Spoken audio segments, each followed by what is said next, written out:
देखो लैंग्वेजेस में गलतियां होती हैं, only mistakes can make us better. और कुछ नहीं हमें बेटर बना सकती। हम लोग क्या सोचते हैं कि लैंग्वेजेस को सीखा जाता है ट्रांसलेशन से, ग्रामर से, इन सब चीज़ों से।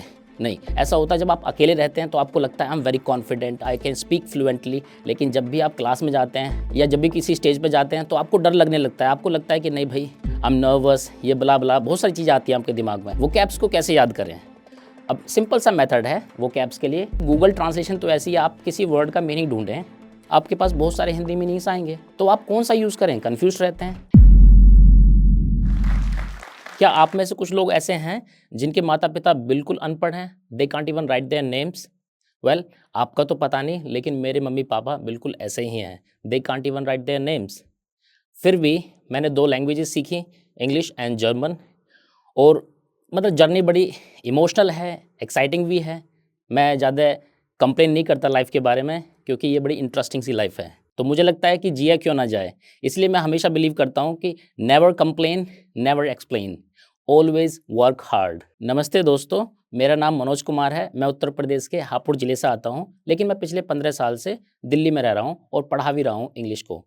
तो मैं आज आपको बताने वाला हूँ मैंने इंग्लिश और जर्मन कैसे कैसे सीखी, और मैं आपको कुछ टिप्स देने वाला हूँ जो आप फॉलो कर सकते हैं अपनी खुद की लाइफ में। एंड आई एम सर्टेन, अगर आप उन टिप्स को फॉलो करेंगे you will certainly become a very fluent speaker.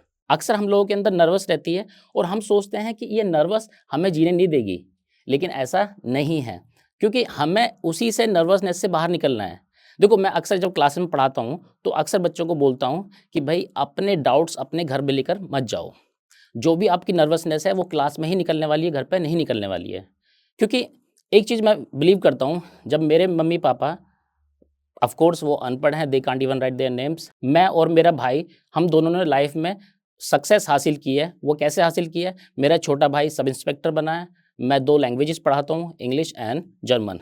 और आज मैं आपको बताने वाला हूँ कि हम इंग्लिश और जर्मन को कैसे कैसे सीख सकते हैं। कोई भी लैंग्वेजेस हो, कैसे सीखा जा सकता है? क्या उसके लिए सबसे इम्पोर्टेंट चीज़ है? इम्पोर्टेंट है हमारा माइंडसेट। हम अक्सर सोचते हैं कि हमसे जो प्रॉब्लम रहती है ना, हमारे माइंड में है। हम अपने आप को सोचते हैं, हम अपने आप को सोचते हैं कि हम कमज़ोर हैं, जबकि ऐसा नहीं है।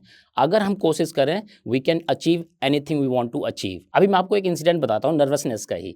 एक मेरी क्लास में 3-4 महीने पहले एक स्टूडेंट आया और वो 15-20 दिन तक कुछ नहीं बोला क्लास में। इवन उसने क्लास मिस करना शुरू कर दिया।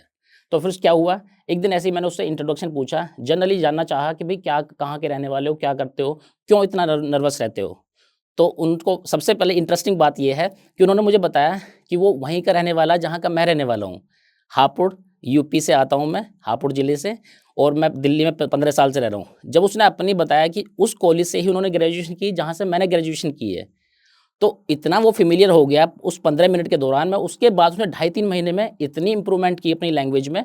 क्यों? क्योंकि उसके अंदर की नर्वसनेस चली गई। उसको ऐसा महसूस नहीं हुआ कि उसके सामने कोई टीचर खड़ा है। उसको ऐसा महसूस हुआ कि उसके सामने कोई उसका फ्रेंड बात कर रहा है, जो उसकी गलतियाँ नहीं देखता है, उसको एप्रिशिएट करता है।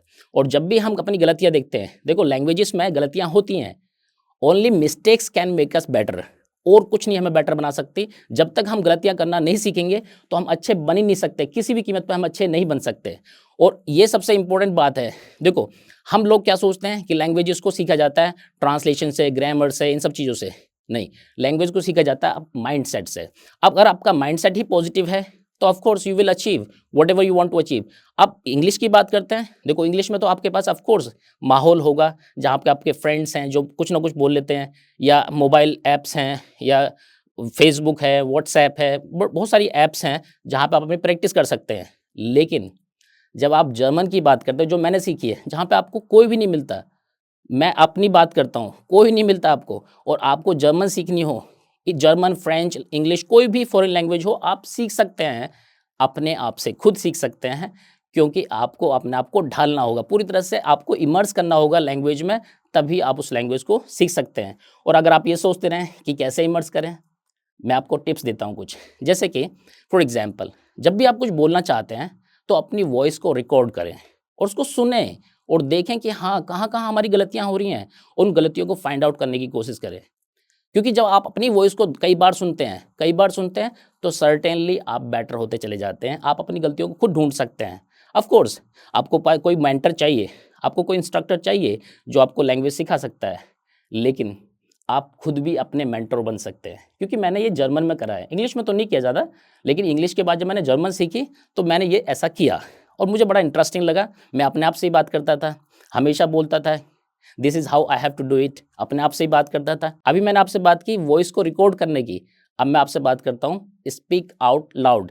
ये एक ऐसा मेथड है जब आप मम्बल करते हैं, मन मन में बोलते रहते हैं, मतलब कॉन्फिडेंटली नहीं बोलते हैं, तो आप you are bound to make mistakes. Mistakes तो होंगी ही होंगी, लेकिन मिस्टेक से डरना नहीं है, क्योंकि मैंने अभी बताया mistakes only make us better. Mistakes हमें खराब नहीं करती, they only make us better. Guys, तीसरी एक टिप है कि आप जब भी क्लास में रहते हैं, किसी भी इंस्टीट्यूट में आप पढ़ रहे हैं, किसी भी कोचिंग सेंटर में आप पढ़ रहे हैं, कोई भी लैंग्वेज आप सीख रहे हैं, तो सबसे इंपॉर्टेंट बात यह है कि आप अपने डाउट्स को घर लेकर ना जाएं। क्योंकि ऐसा होता है कि हम अक्सर नर्वस रहते हैं, डरे हुए रहते हैं कि क्लास में खड़े होंगे, कुछ बोलेंगे, कुछ गलती होगी, ग्रामेटिकल मिस्टेक होगी, तो लोग हम पे हंसेंगे, स्टूडेंट्स हंसेंगे। लेकिन हमेशा ध्यान रखना, जिस पर हंसते हैं उसका तो 5 मिनट के लिए मजाक बनेगा, लेकिन जो कोशिश ही नहीं करता है, जो कुछ भी ट्राई नहीं करेगा, उसका तो ज़िंदगी भर के लिए मजाक बन गया। वो खुद में एक मजाक बन जाता है। इसलिए एक ऐसे इंसान बनो जो फेलियर से ना डरो, क्योंकि 5-10 मिनट के लिए किसी का मजाक बनना it's a common thing. Important है कि हम उससे कुछ सीखते हैं, क्योंकि जब भी आप ये सोचेंगे कि नहीं मुझे डर लगता है, क्योंकि ऐसा होता है जब आप अकेले रहते हैं तो आपको लगता है I am very confident, I can speak fluently, लेकिन जब भी आप क्लास में जाते हैं या जब भी किसी स्टेज पे जाते हैं तो आपको डर लगने लगता है, आपको लगता है कि नहीं भाई आई एम नर्वस, ये बला बला बहुत सारी चीज़ें आती हैं आपके दिमाग में। लेकिन हमेशा ध्यान रखें, वो नर्वसनेस आपकी दूर तभी होगी जब आप बोलना कोशिश करेंगे। गाइस, चौथी टिप है मेरी कि आप ग्रामर को लेकर बड़ा कंफ्यूज रहते हैं, स्ट्रक्चर्स को लेकर बड़ा कंफ्यूज रहते हैं। देखो, हफ्ते में कम से कम आप 1 या 2 से ज़्यादा कोई स्ट्रक्चर ना पढ़ें। कोई भी ग्रामर का चैप्टर पढ़ रहे हैं, 1 से 2 ज़्यादा ना पढ़ें, क्योंकि ग्रामर में ऑफ कोर्स आपको सीखना है, थोड़ा बहुत स्ट्रक्चर आपको सीखनी ही सीखनी है, लेकिन आपको कन्फ्यूज़ नहीं होना। देखो, देयर आर पीपल जो ग्रामर को बहुत ज़्यादा प्यार करते हैं, जैसे कि मैं हूँ।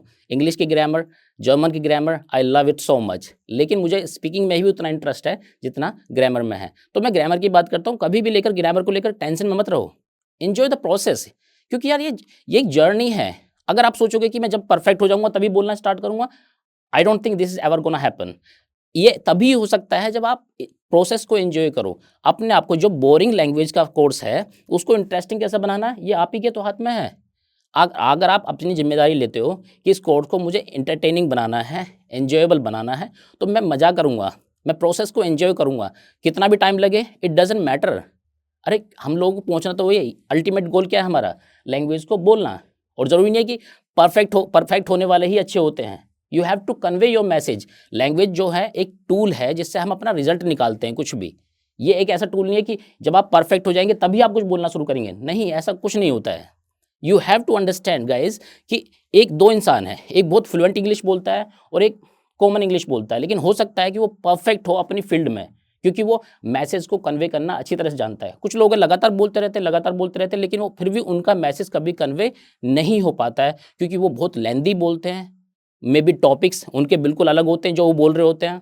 ये चीज़ हमेशा ध्यान रखें, इस चीज़ पर टेंशन लेने की कोई ज़रूरत नहीं है। आप हमेशा ही ध्यान रखें, you have to stick to the language and you have to enjoy the process.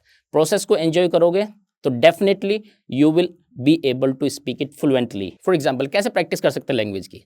Simple से मेथड हैं लैंग्वेजेस के। जब भी आप फ्री हैं तो आप हमेशा ध्यान रखें, अपने आप को लैंग्वेज में इमर्स करें, कोशिश करें। प्रैक्टिस कैसे कैसे कर सकते हैं? For example, if you are in the kitchen and doing some cooking work, तो आप कैसे माना कि आप खाना बना रहे हैं, आई एम कुकिंग, अब पानी डाल रहे हैं, I am pouring some water into the glass. इस तरह से ही आपको डिफरेंट हमेशा अकेले दिमाग में चलती रहनी चाहिए वो लैंग्वेज जो आप सीख रहे हैं, क्योंकि वो ही तो इंटरेस्ट है। इंटरेस्ट खाली वो नहीं है क्लास में गए, जब तक फोकस किया इंग्लिश पे या किसी भी लैंग्वेज पे और फिर बाद में भूल गए, फिर बाद में छोड़ दिया उसको, नहीं। एंजॉय करो प्रोसेस को guys, you are gonna love it. Language तो ऐसी चीज़ है, मैं पर्सनली बताता हूँ, मैं इंग्लिश और जर्मन दोनों पढ़ाता हूँ और मैं फ्रेंच भी सीखना चाहता हूँ, फ्रेंच पढ़ाना भी चाहता हूँ, क्योंकि ये ही मेरा इंटरेस्ट है। इसके अलावा मुझे किसी चीज़ में इंटरेस्ट नहीं है। I love them so much. 5वीं टिप है मेरी रेपिटेशन, क्योंकि हमें रिपीट करना पड़ता है और सबसे बड़ी प्रॉब्लम क्या रहती है? वो कैब्स को कैसे याद करें? अब सिंपल सा मेथड है वो कैब्स के लिए, रेपिटेशन। यानी कि एक वर्ड आपने नया याद किया, maybe you have a journal और you write it down, you keep that word in your pocket. हो सकता है आपको दिक्कत हो रखने में, फ़ोन है, फ़ोन में लिखें वर्ड को, उसका मीनिंग लिखें एग्ज़ाम्पल के साथ। कभी भी वर्ड के सिर्फ़ हिंदी में ना जाएँ, वर्ड के एग्ज़ाम्पल पर जाएँ कि एग्ज़ाम्पल लिखें और उसको रिपीट करें। वर्ड्स को याद करने का सिर्फ़ एक ही मात्र तरीका है, उसके एग्ज़ाम्पल्स लिखें, उसको यूज़ करें। जितना ज़्यादा यूज़ करेंगे, उतना ही ज़्यादा आसान हो जाएगा। और वर्ड्स के सिनोनिम्स, एंटोनिम्स अगर लिख सकते हो, और एक चीज़ ध्यान रखना, जब भी आप सिनोनिम्स और एंटोनिम्स देखने की आदत डाल लेंगे, तो बिलीव मी आपकी वोकैब्स बहुत जल्दी-जल्दी इम्प्रूव होती चली जाएगी। गाइस, सबसे बड़ी प्रॉब्लम है हमारी translation. Most of the students translate करते हैं अपने दिमाग में एक लैंग्वेज से दूसरे तक, या जब तक उनको प्रॉपर ट्रांसलेशन नहीं मिल जाती, सेंटेंस को यूज़ ही नहीं करते। देखो मैं आपको बताता हूँ, translation of course it helps sometimes but not all the time. Do not always translate, क्योंकि मैंने आपको एक एग्जांपल दिया था, एक बच्चे वाला। जो बच्चा एक लैंग्वेज को सीखता है, उसको पढ़ना नहीं आता, लिखना नहीं आता, लेकिन उसको बोलना आ जाता है। क्यों? क्योंकि उसके अंदर नर्वसनेस नहीं है, उसके अंदर डर नहीं है। वो पापा को मामा बोल देगा, किसको क्या बोल देगा, चाचा को ताऊ बोल देगा, लेकिन लोग उसको करेक्ट करते हैं बच्चे को। ऐसे ही आपको भी करेक्ट करेंगे लोग, आप अपने आप को भी करेक्ट करेंगे, लेकिन ट्रांसलेशन के पीछे हमेशा ना भागें। हाँ, कभी-कभी ज़रूरत पड़ती है, मुझे भी ज़रूरत पड़ती थी, मैं भी देख लेता था कभी-कभी, not all the time. Specially Google translation तो ऐसी है, आप किसी वर्ड का मीनिंग ढूँढें, आपके पास बहुत सारे हिंदी मीनिंग्स आएँगे, तो आप कौन-सा यूज़ करें? कन्फ्यूज़ रहते हैं। इसलिए ये कन्फ्यूज़न क्रिएट करने का एकमात्र तरीका है, इसलिए बेस्ट है आप इंग्लिश डिक्शनरीज़ को यूज़ करें। समझने में थोड़ा टाइम लगेगा, but certainly you will be able to understand that word very easily. लेकिन अगर आप हमेशा हिंदी में ही घूमते रहेंगे, हिंदी से इंग्लिश में ट्रांसलेट करते रहेंगे, तो मुझे तो नहीं लगता पर्सनली, क्योंकि मैंने जर्मन भी सीखी है, तो जर्मन से जर्मन में ही सीखी है। कोई भी टीचर मेरे को हिंदी में नहीं पढ़ाता था, ना इंग्लिश में पढ़ाता था, जर्मन टू जर्मन ही पढ़ता था। कोई भी आप लैंग्वेज सीखने जाएँगे, कोई किसी भी लैंग्वेज को ट्रांसलेट नहीं करवाएगा, आपको हमेशा ध्यान रखना उस लैंग्वेज में, क्योंकि लैंग्वेज के साथ-साथ में आप उसका कल्चर भी सीखते हैं, हर चीज़ सीखते हैं आप गाइज़, आप भी सीख सकते हैं। गाइज़, सबसे बड़ा क्वेश्चन हमारे दिमाग में रहता है कि हम इंग्लिश कितने दिन में सीख सकते हैं? वेल, इसका कोई प्रॉपर आंसर तो मेरे पास नहीं है, लेकिन मैंने आपको कुछ चीज़ें बताई हैं, क्योंकि ये सारा दिमाग का खेल है। आप जितना अपने आप को इमर्स करेंगे लैंग्वेज में, उतना ही क्विकली आप सीखेंगे, लेकिन अगर आप अपने डर के साथ जिएँगे, तो आप लैंग्वेज को नहीं सीख सकते। दूसरी बात आती है कि हम कब परफेक्ट होंगे? फिर वही बात आती है जो अभी मैंने बोली, जब हम अपनी नेटिव लैंग्वेज में परफेक्ट नहीं है, तो हम क्यों उम्मीद करें कि हम इंग्लिश में परफेक्ट होंगे? तो हमारा इम्पोर्टेंट टारगेट क्या होना चाहिए कि हम उस टारगेट तक पहुँचे जो हमारा डिज़ायर्ड टारगेट है। अगर हम उस तक पहुँच जाएँगे, तो ऑफ कोर्स हम खुद में अपने आप में एक अच्छा फ़ील करेंगे। फॉर एग्ज़ाम्पल, किसी को कोई इंटरव्यू क्रैक करना है, तो आप वहाँ पे सैटिस्फाइड हो जाएँगे। लेकिन किसी को अगर कोई कॉम्पिटिटिव जॉब्स की तैयारी कर रहा है, उसको जॉब लेनी है गवर्नमेंट जॉब, तो वो जब तक जॉब नहीं पाएगा, जब तक वो सैटिस्फाइड नहीं होगा। तो इम्पोर्टेंट यही है कि आप मेहनत करते रहें, एन्जॉय द प्रोसेस। मैं हमेशा यही बोलता हूँ स्टूडेंट्स को, do not set timing. Timing जो है हमें डिस्ट्रैक्ट करेगी, क्योंकि देखो सबसे इम्पोर्टेंट बात है, जनरली आप 1 या 2 घंटे की क्लास लेते हैं, हफ्ते में 5 क्लासेस होती हैं, पूरे महीने में 20-22 क्लासेस होती हैं। तो अगर हम ध्यान दें, प्रोसेस को ध्यान दें, अगर हम टाइमिंग को ध्यान दें, तो हमें तो लगेगा कि हम घंटों में सीख रहे हैं इंग्लिश, डेज़ में, मंथ्स में नहीं सीख रहे हैं। अब जितना ही अपने आप को ऑक्यूपाई करोगे लैंग्वेज के साथ में, घर पे भी टाइम बिताओगे, क्लासेस में भी टाइम बिताओगे, इंस्टीट्यूशंस में भी टाइम बिताओगे, अपने कॉलेजेस में भी टाइम बिताओगे लैंग्वेज के साथ में, अपने आप को बिज़ी रखोगे लैंग्वेज में, you will certainly get better. इसका कोई फिक्स टाइमिंग नहीं है मेरे पास, क्योंकि मैंने तो जर्मन भी सीखी है, मुझे 3-4 साल लगे। इंग्लिश सीखी थी, ऑफ कोर्स कम टाइम लगा, क्योंकि मैं थोड़ा-सा पहले से ही मेरा मन करता था इंग्लिश बोलने का, बचपन से ही। हालाँकि हिंदी मीडियम में पढ़ा हूँ मैं हमेशा से ही, इवन ग्रेजुएशन भी मैंने हिंदी मीडियम से की है। तो गाइज़, मैं बस यही कहना चाहूँगा, अगर मेरी आप इन टिप्स को फ़ॉलो करते हैं, you will certainly become a very fluent speaker. एक सिंपल सी बात याद रखना, कभी भी नर्वसनेस को अपने अंदर मत आने दो।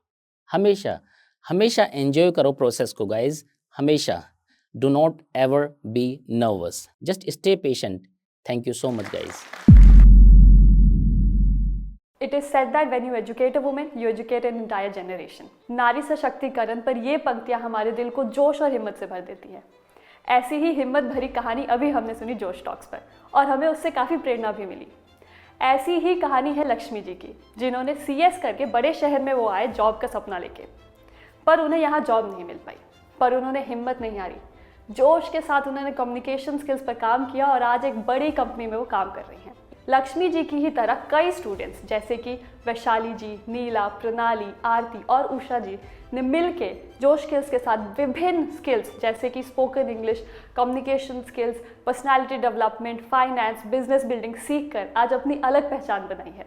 आज ही अपने जैसे लाखों स्टूडेंट के साथ भारत के number 1 spoken English learning app जोश स्किल्स ऐप के साथ अपनी इंग्लिश लर्निंग जर्नी शुरू करें।